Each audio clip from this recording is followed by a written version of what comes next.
Python is the most loved programming language globally because it is the easiest and fastest to learn programming language. It is a high level and super flexible programming language used in almost everything, whether it is web development, AI, data science, machine learning, and even YouTube automation. Python was written by Dutch programmer Guido van Rossum. Python is so popular because Python code mostly feels like normal English language. For example, if you want to print something, let's say you want to print hello world, using Python you simply need to write print hello world and done.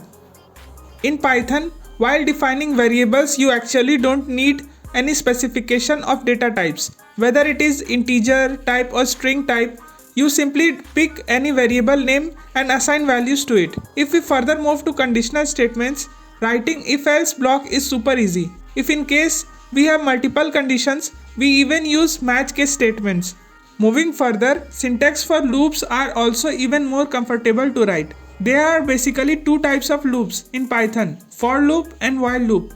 We use while loop if we are not sure how long the condition is going to be true, whereas for loop on other side is used when number of iterations are known.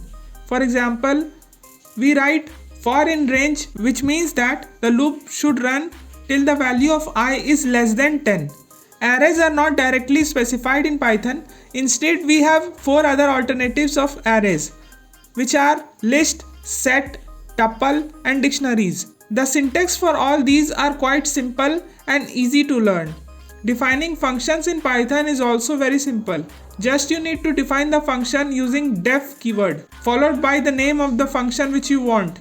If we talk about object-oriented programming, yes, Python does support object-oriented programming and it provides all the necessary features to implement object-oriented design.